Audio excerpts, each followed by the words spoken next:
Bonjour, dans cette vidéo nous allons voir comment créer et installer un serveur DHCP sur 2016 Server. Alors pour monsieur tout le monde, le serveur DHCP c'est souvent la box du fournisseur d'accès internet qu'il fournit. Alors cette vidéo s'adresse un petit peu plus aux administrateurs, bien que je ne rentre pas particulièrement dans le détail. Alors un serveur DHCP permet de fournir une adresse IP à un matériel informatique et pas uniquement un PC, et ça de manière totalement automatisée. Alors dans un réseau, il devrait y avoir qu'un seul serveur DHCP. Alors le serveur DHCP ne fournit pas que l'adresse IP. Il fournit aussi le masque de réseau, la passerelle et les serveurs de DNS. Alors bien sûr, il pourrait aussi fournir d'autres choses, mais c'est pas vraiment le sujet de cette vidéo. Il pourra alors fournir des services comme le WPAD, qui est l'adresse d'un serveur proxy.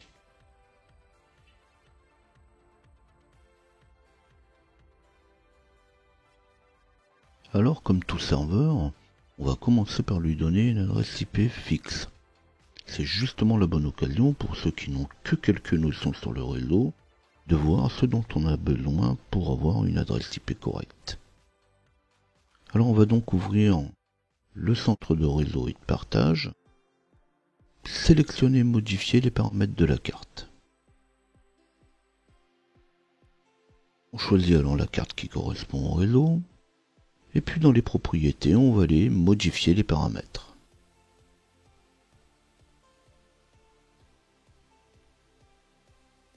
Alors dans les propriétés, on va aller chercher protocole Internet version 4. On clique sur propriétés, puis quand la fenêtre s'ouvre, on va aller sélectionner le bouton radio, utiliser l'adresse IP suivante. Dans l'adresse IP, on va mettre l'IP de son choix. Alors si vous ne savez pas quoi mettre, vous pouvez aussi aller chercher dans le statut de la carte l'adresse IP actuelle. Et dans les 4 zones de texte réservées à l'adresse, je vais mettre l'adresse IP de mon choix. Puis je mets le masque du réseau. Et pour terminer, je mets la passerelle.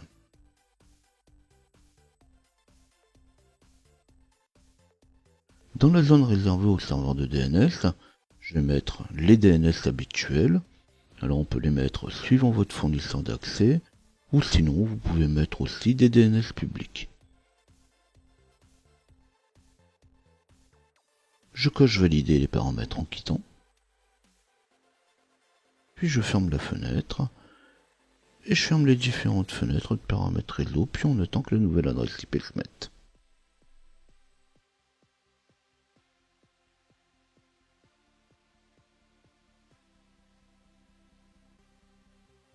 Maintenant on va pouvoir passer à l'installation du service. Alors l'ajout du service se fait en passant par le gestionnaire de serveur. Alors si vous avez fermé le gestionnaire de serveur, vous pouvez toujours le retrouver en passant par les outils d'administration. On lance le gestionnaire de serveur. On attend les quelques secondes habituelles que le gestionnaire s'initialise. Alors bien sûr, on est souvent pressé, mais il faut attendre un petit peu. D'autant que plus il y a de services installés, plus il faudra attendre. Une fois initialisé, on pourra cliquer sur Ajouter des rôles et des fonctionnalités.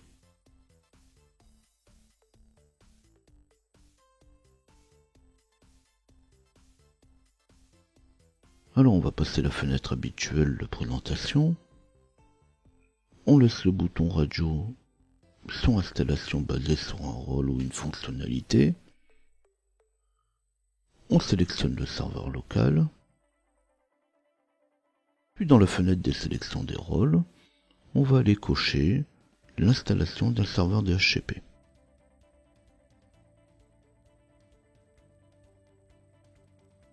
Quand on va cocher le service, on va voir la fenêtre habituelle qui va nous proposer les services de rôle qui lui sont associés. Pour le reste, c'est comme tous les produits Microsoft, suivant, suivant, suivant et installer.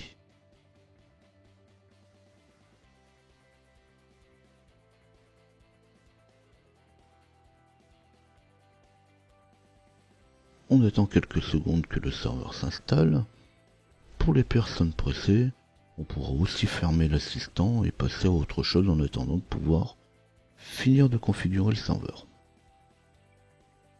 Si la fenêtre d'assistant a été fermée, on pourra toujours retrouver l'état de l'installation dans les notifications du serveur, là où il y a le petit drapeau. Et quand l'installation sera terminée, il ne restera plus qu'à le configurer.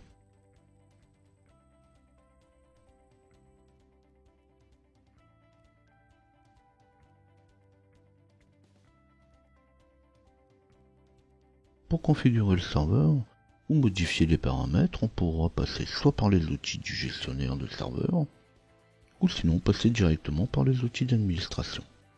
Alors si on installe un serveur DHCP sans le configurer, c'est quand même un petit peu inutile. Alors on ouvre le gestionnaire de serveur DHCP. Alors le gestionnaire de serveur DHCP s'ouvre dans la console standard. On retrouve alors le service et le nom du serveur lui-même. En développant la partie serveur, on va retrouver l'IPv4 et l'IPv6. Alors bien sûr, depuis quelques années, on ne devrait plus utiliser que de l'IPv6. Mais dans la plupart des entreprises, on continue d'utiliser l'IPv4, tout simplement parce que c'est plus facile à gérer. Donc on ne va pas configurer l'IPv6, mais on va configurer une étendue IPv4. Bon, pour l'IPv6, ça reste la même chose. C'est juste la présentation de l'adresse qui va changer. Alors comme dans la plupart des produits Microsoft, on utilise beaucoup la souris. Alors il suffit généralement de faire un clic droit pour pouvoir accéder aux différents paramètres. Alors on peut le faire de manière générale sur le serveur. Et puis on peut le faire sur l'adresse IP afin d'ajouter une nouvelle étendue. Lorsque la fenêtre de l'assistant va s'ouvrir, on va pouvoir passer à la fenêtre de présentation. Une fois qu'on a passé la fenêtre, il va être demandé le nom de l'étendue. Alors le nom est obligatoire, la description reste facultative. On met le nom de l'étendue, éventuellement on lui met une description. Donc quand on a plusieurs étendues, c'est quand même bien pratique. Et on clique sur suivant.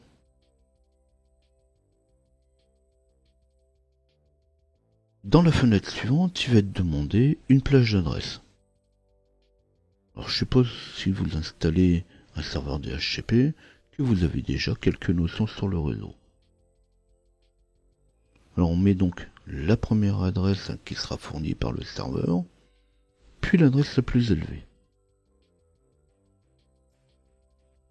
Pour le masque de réseau, on pourra entrer directement le nombre de bits ou le masque de sous-réseau sous forme d'octet. Alors il est quand même assez rare de mettre une page complète. Généralement, on conserve quelques adresses pour le matériel. C'est là où on parle de plan d'adressage IP. C'est pour ça que je vais commencer par mettre, pour ma plus petite adresse, l'adresse 100. La dernière adresse du réseau, c'est généralement réservé à l'adresse de broadcast. La plage ne peut pas commencer ni par la première adresse, ni par la dernière. Puis on peut passer à la fenêtre suivante. Dans la fenêtre suivante, on va placer les plages d'exclusion. Alors la plage d'exclusion, c'est la plage dans laquelle on ne fournira pas les adresses au poste client. Donc par exemple, c'est celle d'un NAS ou d'un autre serveur. Mais bon, quand on a un plan d'adressage, on n'est pas spécialement embêté avec les adresses d'exclusion. Pour certains besoins particuliers, on pourra fournir une plage ou une adresse avec le serveur retardé. Mais ça, c'est bien pour des besoins particuliers.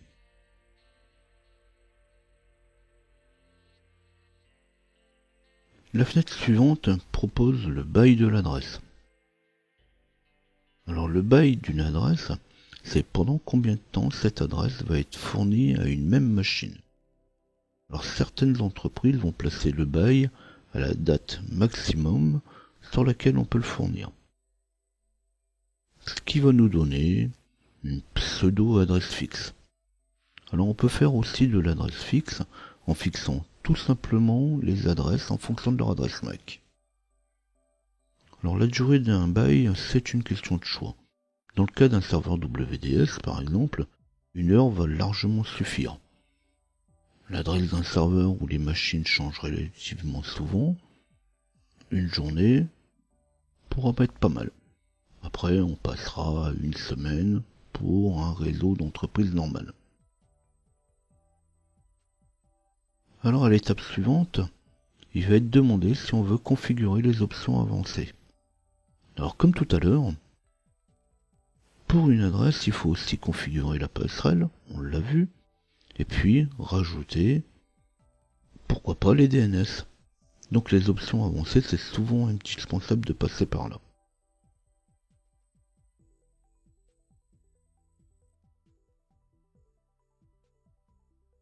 Mais on peut aussi revenir plus tard sur les options avancées.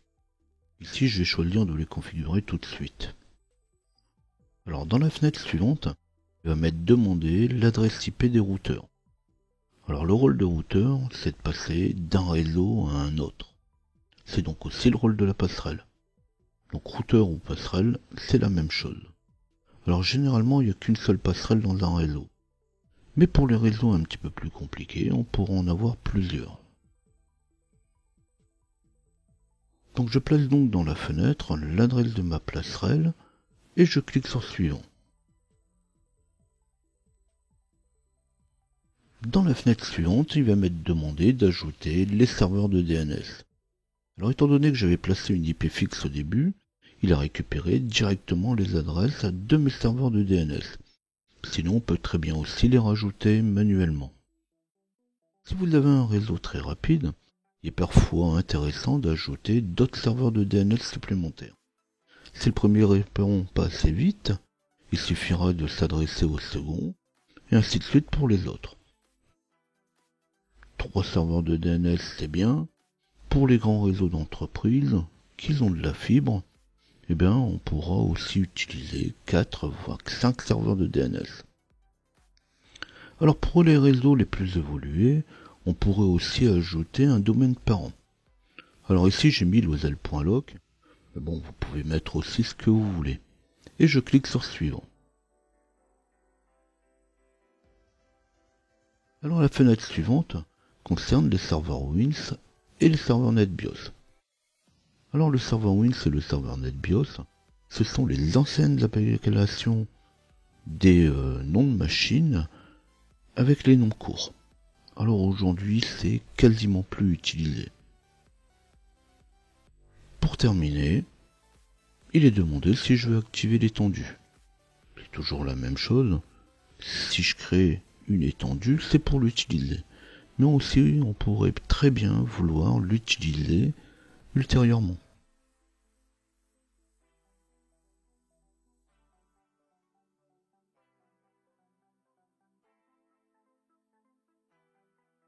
Alors maintenant que l'étendue a été faite, il ne reste plus qu'à vérifier si le serveur fournit les adresses IP lorsqu'on lui en demande. Alors justement, avant d'aller voir si le serveur fonctionne, on pourra aussi passer par le gestionnaire et voir si le serveur lui-même a déjà démarré. Alors dans le cas d'un serveur avec Active Directory, il faudra aussi souvent passer par l'autorisation du serveur. Alors dans la console, on va retrouver les différents paramètres qu'on a placés avec l'assistant. On va retrouver la plage, les adresses fournies avec la date d'expiration liée au bail, les différentes options liées à l'étendue, et pour terminer, les différentes stratégies. Lorsque c'est terminé, on va pouvoir fermer la console et on va pouvoir aller tester notre serveur. Alors bien sûr, il ne faut pas oublier d'arrêter le serveur précédent qu'on avait utilisé. Car je rappelle, Il est déconseillé d'avoir plusieurs serveurs DHCP.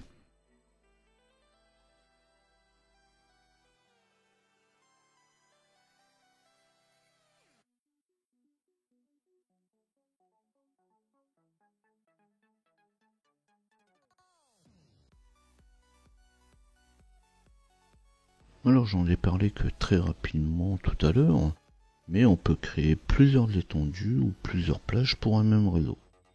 Alors, mais toujours avec un seul serveur DHCP pour un même réseau. Alors pour des réseaux différents, bien sûr, on peut mettre plusieurs serveurs DHCP. Alors je n'ai pas aussi insisté particulièrement sur les options. On a vu dans les fenêtres précédentes qu'il n'y en avait que 3 de configurés. Mais en effectuant un clic droit dans la partie options, on aurait très bien pu voir qu'il était possible d'en ajouter plusieurs dizaines. Et si elles n'existent pas, en plus on peut les créer. Alors il y avait vraiment rien de compliqué là-dedans, mais ça le devine pas.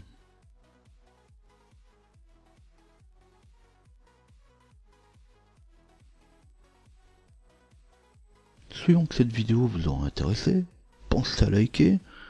N'hésitez pas non plus à vous abonner sur la chaîne si vous désirez retrouver d'autres vidéos. N'hésitez pas à laisser des commentaires. À bientôt.